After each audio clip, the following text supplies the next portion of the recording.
তো hello guys, আমি Ayaan and welcome to AG defence updates. তো বেশ অনেকদিন পরেই আবার ভিডিও বানালাম। এর কারণ আমার একটু পড়াশোনার চাপ চলছে আর কি, এই জন্য। তো আজকে যে টপিকটা নিয়ে আলোচনা করবো সেটা হচ্ছে ইন্ডিয়ার নতুন এক্সপ্লোরেটেড ডেভেলপমেন্ট পলিসি। এই এক্সপ্লোরেটেড সিস্টেমের সম্পর্কে আপনারা সবাই জানেন যে এটা কিরকম কিরকম সিস্টেম, এবং অপারেশন সিন্দুরের সময় দেখেছিলেন। তো আজকে কথা বলবো যে ইন্ডিয়া যে এখন কোথায় কোথায় এখন এক্সপ্লোরেন্ট ডিপ্লয় করবে এখন, মানে পরে এই যে ইন্ডিয়া একটা এবার একটা নতুন পলিসিটা চেঞ্জ করেছে, সেটা সেটা নিয়ে আলোচনা করবো। তো চলুন শুরু করা যাক আলোচনা। তো প্রথমে জেনে নেওয়া যাক যে এই এক্সপ্লোরেন্ট সিস্টেমটা কি, এবং এবং এর মধ্যে কি কি আছে। এক্সপ্লোরেন্ট হচ্ছে একটা multi layer air defence system, সম্পর্কে আপনারা সবাই জানেন, তাও বলছি। এবং আহ, এবং এবারে রাশিয়া বেশ অনেক জায়গায় এক্সপোর্ট করে, রাশিয়া বেশ অনেক অনেক জায়গায় এক্সপোর্ট করেছে আর কি। এবং অনেক বেশি ইন্টারেস্টেড এই শুধুমাত্র ইউএস এর এই স্যাংশনস এর জন্যই আর কি, সেটা আর কি হয়ে উঠছে না। চলে এবার কথা বলা যাক এক্সপোর্টেড মানে সিস্টেমস এর মধ্যে কি কি থাকে। তো তো আপনাদের আমি একটা ছবি দেখাচ্ছি। তো সেই ছবিটা একবার তো আমি সেই ছবিটা দেখে দেখেই আপনাদেরকে বলবো আর কি। এক second।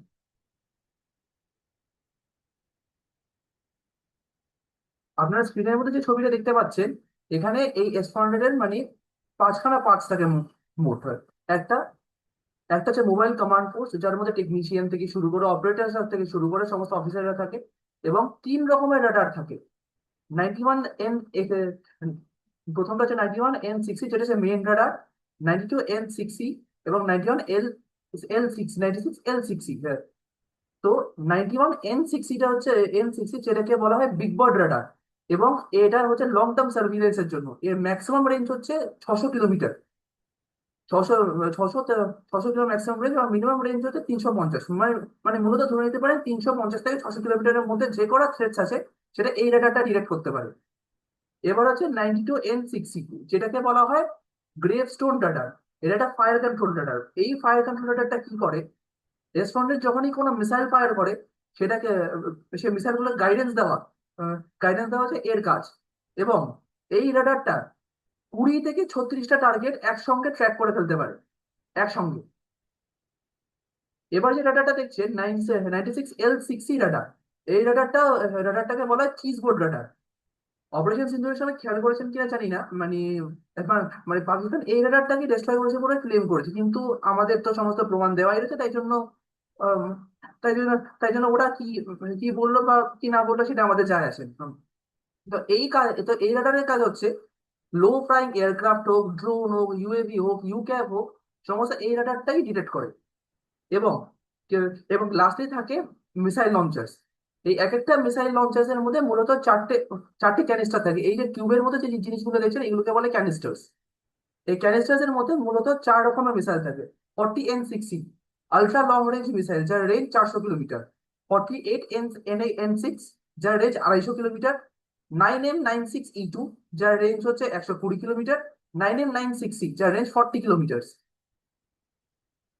এই ছোট রেঞ্জের যে মিসাইল গুলো থাকে, সেগুলো মূলত দুটো করে একটা টিউবে থাকে। এবং লং এবং লং রেঞ্জ মিসাইল গুলো মূলত একটা করে থাকে। তো এবার এক একটা স্কোয়াড্রনে মূলত 12 থেকে 16টার মতো এরকম লঞ্চার্স থাকে। এবং এই চারখানা গাড়ি থাকে। চারখানা গাড়ি মানে এই রাডার ভেহিকলস আর এই কমান্ড সেন্টার নিয়ে। তো মূলত যদি ভাবা যায়, তো তো 20টার মতো গাড়ি থাকে এই এক একটা স্কোয়াড্রনে। তো এবার মেন তো এবার মুদ্রায় আসি যে যে এসফন্ডের যে নতুন পলিসি, যেটা মানে বের করেছে। এসফন্ডের যে নতুন ডেভেলপমেন্ট পলিসিটা ইন্ডিয়া বের করেছে, সেটা হচ্ছে যে 65%, এক একটা স্কোয়াড্রনের যে 65% পার্সেন্ট মানে ভাগ পাকিস্তানের দিকে থাকবে, এবং 30% থাকবে চায়নার দিকে। আপাতত যে পাঁচখানা স্কোয়াড্রন অর্ডার করেছে স্কোয়াড্রন, তার মধ্যে তিনটে ডেলিভার হয়েছে। যার মধ্যে দুটো স্কোয়াড্রন কিন্তু পাকিস্তান সাইডে পোস্টেড রয়েছে, এবং একটা স্কোয়াড্রন চায়নার সাইডে। এবং যে পা- যে এ- এবং যে রিমেনিং যে দুটো স্কোয়াড্রন রয়েছে, তার ডেলিভারি সম্ভবত তার ডেলিভারি কিন্তু এই বছরের মধ্যেই হয়ে যাবে। পরের মাসেই একটা স্কোয়াড্রন মানে চতুর্থ স্কোয়াড্রনটা আসবে। এবং লাস্ট ফিফথ স্কোয়াড্রন যেটা, সেটা আসবে এই বছরের শেষে। তো যখন পাঁচটা স্কোয়াড্রন হবে, তো মূলত তিনটে সিস্টেম থাকবে পাকিস্তান সাইডে, এবং দুটো সিস্টেম থাকবে চায়না সাইডে। এখন অনেকেই বলবে যে চায়নার দিকে কেন কেন বেশি ডেভেলপমেন্ট করা নেই? পাকিস্তানের দিকে কেন, চায়না তো অনেক শক্তিশালী দেশ, চায়না যে কোনো কিছু করতে পারে। তো ব্যাপারটা হচ্ছে চায়না কিন্তু চায়না কিন্তু ইন্ডিয়াকে কখনো ফার্স্টলি আক্রমণ করবে না। কারণটা হচ্ছে চায়না ভালো করেই জানে যে ইন্ডিয়া একটা নিউক্লিয়ার আর্ম স্টেট, প্লাস যে তিনখানা যুদ্ধ হয়েছে, যে তিনখানা তার মধ্যে একবার চায়না জিতেছে, একবার ইন্ডিয়া জিতেছে, এবং গালওয়ান সংঘর্ষ যেটা যেটা হয়েছে কিছুদিন আগে, মানে হয়েছিল আর কি, মানে কিছু বছর আগে হয়েছিল আর কি, সরি।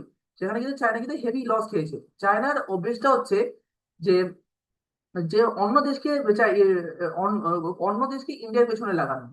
নিজে ইন্ডিয়াকে কিন্তু পোক করবে না, কারণ চায়নার সাথে ইন্ডিয়ার কোটি কোটি টাকার বিজনেস ডিলস। চায়নার এটাই ভয় যে যদি ইন্ডিয়ার সাথে কোনো ঝামেলা হয়, তাহলে কিন্তু ইন্ডিয়া সে বিজনেস ডিল বন্ধ করে দিতে পারে। এবং কোভিড এর সময় কিন্তু হয়েছিল, চাইনিজ অ্যাপ কিন্তু একদম বন্ধ করে দিয়েছিল ইন্ডিয়া। এই জন্য চায়না সাইডে কিন্তু আহ, বেশি বেশি স্কোয়াড্রন থাকবে না। যদিও তাদের কাছে ফিফথ জেনারেশন জেটস থেকে শুরু করে নানা রকম ইউসিএভি ইউক্যাভ প্লাস নানা রকম আধুনিক আছে, কিন্তু তাও চায়নার এই অভ্যেসটার জন্যই চায়নার সাইডে বেশি থাকবে না।